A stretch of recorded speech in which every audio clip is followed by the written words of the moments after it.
Man, sometimes we leave the Caribbean and we come to the United States of America or Canada or UK, and we think we're going to a better life, a better place, a safer environment, a chance to make a good living and take advantage of great opportunities and do well for ourselves and our families and all of that, right? And then it ends tragically for a lot of our people in these foreign lands. Listen, somebody said, SouFlo, you didn't do a story about the brother from New York who got killed fighting over a parking space. He's Jamaican. I'm surprised you didn't cover the story. Well, I went and looked up the story. I checked around a bit. Somebody said he is not Jamaican, but he is from Antigua and Barbuda. Eventually, I think I got to the real place that he's from. He's from Tortola. However, he's still one of our Caribbean brothers. The headline says a New York City dad of 4 tragically shot dead and his girlfriend badly beaten after they tried to confront a stranger who was parked in their driveway parking spot. A Bronx father of 4 was gunned down outside of his home, right outside his home, in a deadly dispute over a parking spot, with his girlfriend also badly beaten in the whole fracas that was happening, according to NYPD. His name was Trevor Hughes. I could see why somebody thought he was Jamaican. He got dreadlocks. His name is Trevor Hughes. I've heard comedians say one of the most common names is Trevor. Every Jamaican I know named Trevor.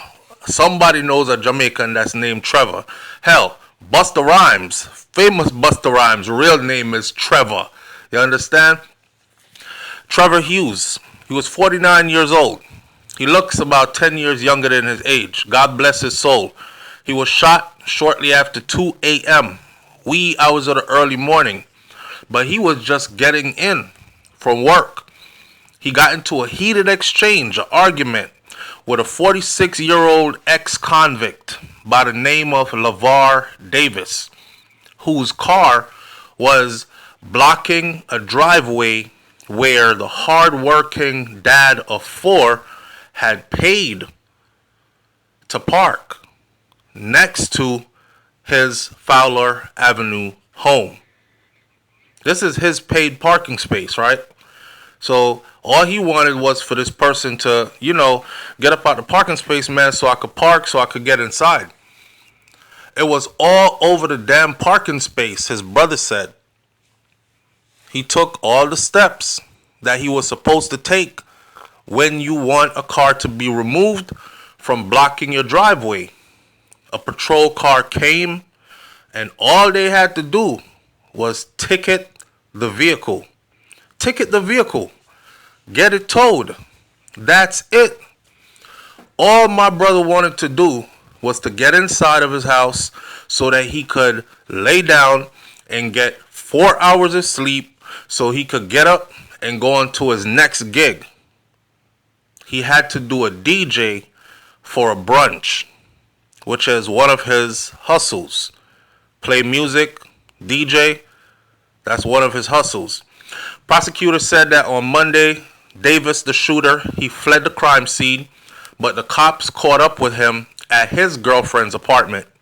When police officers went to find the defendant there, he barricaded himself inside of the apartment, and he refused to come out voluntarily, which required the police to send in the emergency services unit in order to break the doors down to get him out. Bronx Assistant District Attorney Lawrence Rosenblum said at Davis's arraignment, he did not come out willingly. We had to force entry, go in there and get him out. I guess because Davis knows that his days as a free man out in this world are done, at least for a long time. He was also Now, this person has been in the system for quite some time. This is a ex-con that has done a significant number of years behind bars. Remember, he's 46, right? Now, he already had one murder rap under his belt at the age of 46. He had already served more than 24 years in state prison on a Schenectady conviction before he was released from the Attica Correctional Facility in 2019. So he kind of like just out of prison. 2019 he got out, 2021, 2, 3, 4, boom. And he commits murder 5 years later and back up the road he goes. Institutionalized maybe, in prison. When you stake claim to something and somebody else tries to take it from you, you got to fight with all you got. Sometimes it means fight to the death. Well, in prison, it means fight to the death or get punked, right? So he doing all that time in prison, comes home with the same mentality, and that prison mentality does not work in civilian world. 46. And has already done 24 years. That means he went to prison at 22, 21, 22 years old.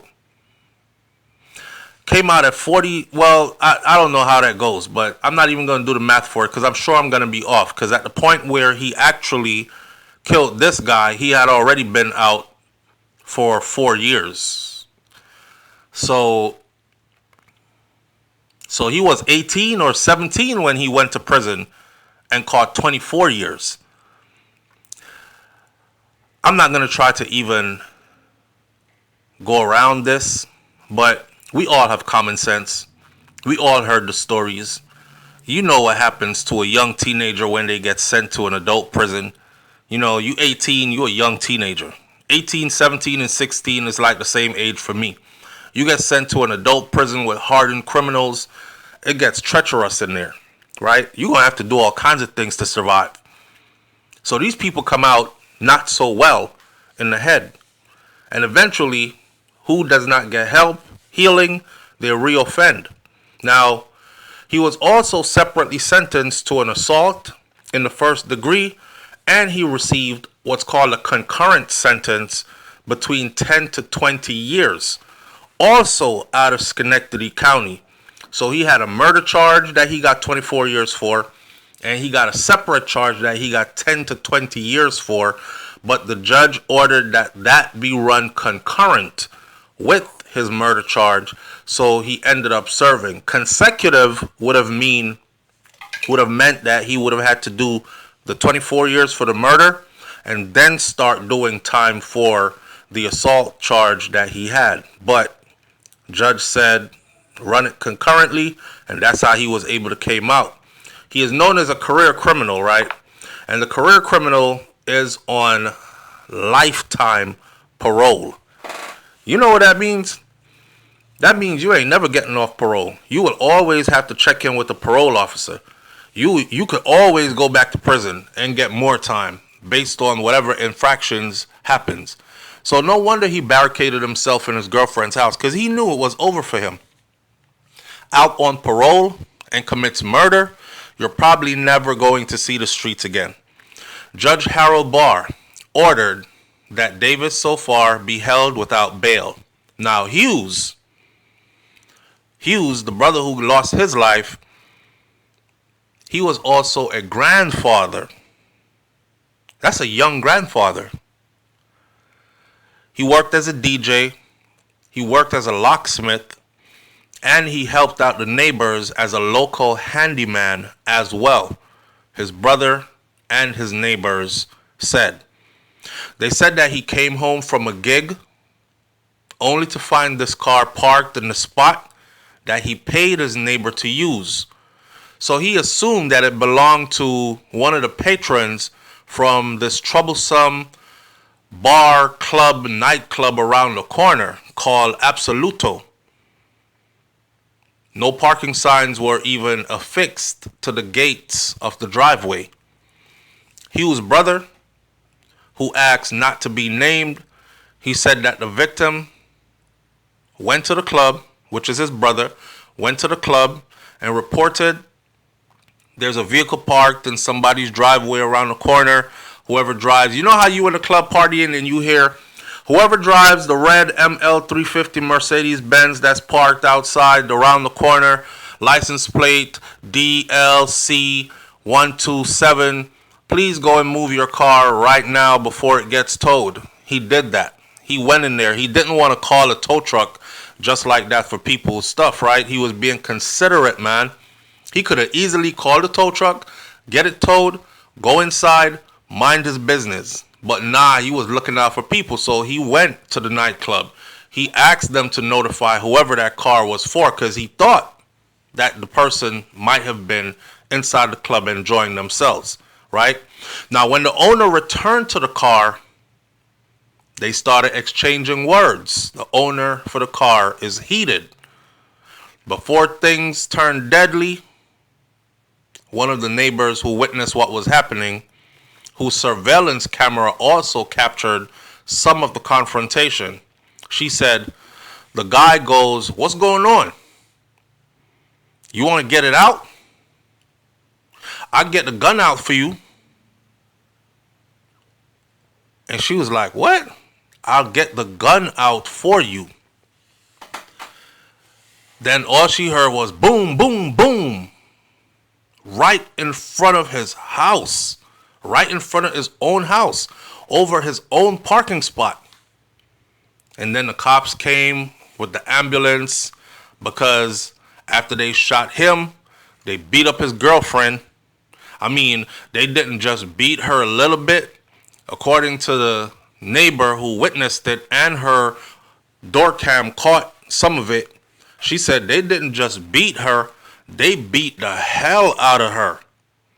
So this guy was so angry. The man said, "Yo, you can move your car out the park space." And he goes, "What? You want to get it out? Oh, I'll get the gun out for you." And he took the gun out the car and bammed them, bam, bam, bam, and proceeds to whoop his girlfriend. Hughes was pronounced dead at the Jacoby Hospital. Davis, the shooter, was arrested and charged with second-degree murder. To me, that's first-degree murder. I don't know, man. Every time I see like a black person killing another black person, they quick to call it manslaughter, second-degree murder, you know, accidental murder. Like, that's cold-blooded first-degree murder. His arraignment in the Bronx Criminal Court has been pending so far. According to his brother, Hughes, he was a beloved father, brother. His neighbors loved him. He never said no to the community. He was like a community activist, like helped take care of everything in the community. Everybody in the community knew him. True Caribbean spirit kind of person, right? He helped anyone in the area that needed help whenever they needed help. He was always doing it, and he would do it with a smile too. His thing was always respecting the community in which you live. That was just his thing. His brother says they're in mourning and they're devastated. He says, "I'm empty, man. My life is empty. My home is empty. What do I do now?" As I told y'all before, here's a little bit of his history. Hughes actually moved to the Bronx at 18 years old. His brother said. His brother was the one that confirmed it. They had planned a trip for November to his native Tortola in the Caribbean to celebrate his 50th birthday. But now, those plans are gone. You know, his birthday is coming up 2025 November. It would have gave him some time. We in February, so he got March, April, May, June, July, August, September, October, 7, 8 months. And boom, we off in the Caribbean, celebrate my big 5-0, half a century. We won't be doing that anymore. Now we'll have to be planning his funeral. You know what's happening here in New York? What working class people are being murdered by criminals, and it's not fair for the people that work. You know? I hope that Trump can look at what's happening in New York City and bring the death penalty here or something, his brother said. This is a working class community here, man. Everybody here works. And this club here around the corner has been a continuous problem. People here have been continuously reporting criminal complaints. The thing is, it's not just this one. It's everywhere. It's happening everywhere where we start reporting all these senseless murders of innocent people, kids, innocent kids getting killed. Meanwhile, Davis is due back in court Friday. Today is Monday, February 17th. He'll be due back in court this coming Friday. His lawyer, Kenneth Kaufman, asked that he receive medical attention and be held off on requesting bail on Monday. Listen, I don't know about y'all, but I'll say it to you like this. Know the law. Stay strapped. Stay dangerous. So you don't have to get ready when it goes down. Always think about your 3 points. Me, I always say to myself, I don't want nobody sending me back to Jamaica in a pine box or a coffin. So I'd rather be judged by 12 than carried by 6. And I'm always on point. Sometimes you just never know. In this case, this brother was trying to be good. He could have easily just called the tow truck, have that car towed, parked his car, gone about his business. Wouldn't have been a problem. His girlfriend wouldn't have got beat up. He wouldn't have got shot. But he's trying to be nice to people. Walking in a club and asking the DJ them to stop the music. Could you make this announcement? See if anybody in here who's driving this vehicle could come move it so I could park my car so I could go inside and get 4 hours sleep, man, before I go to my other job. Don't nobody care about you being nice. Sometimes you just got to look out for your own life. Hard lesson to learn. I tell people all the time, when I moved to New York first, when I was raised in Florida, from Jamaica. And in Florida, one of the southern states, along with Texas, Alabama, Mississippi, Louisiana, all the other southern states, they have a way of speaking here. Hey, baby, how you doing? Good morning, sugar. You know, that kind of way. So you say good morning to everybody. You say hi, how you doing to everybody. You greet people. I go to New York. I land in Brooklyn, New York, Crown Heights. I'm walking down the block my first morning there. I said, hi, how you doing?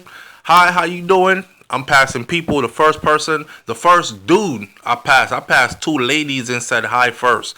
The first dude that passed me, the first guy. That man came back and asked me, you know me, son? I said, nah, I don't know you. He said, the fuck you saying morning to me for then?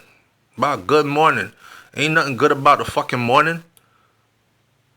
And it taught me a lesson. New York is a rough ass place, especially in certain areas, okay? It taught me a lesson.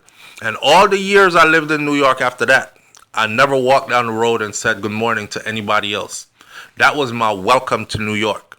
I'm going to leave this story right there. Again, may his soul rest in peace. May justice be served. May this guy who took his life, LeVar Davis, never be let out of a penitentiary again. And may Hughes find peace in the afterlife. Hit that subscribe button. I'm out. Peace.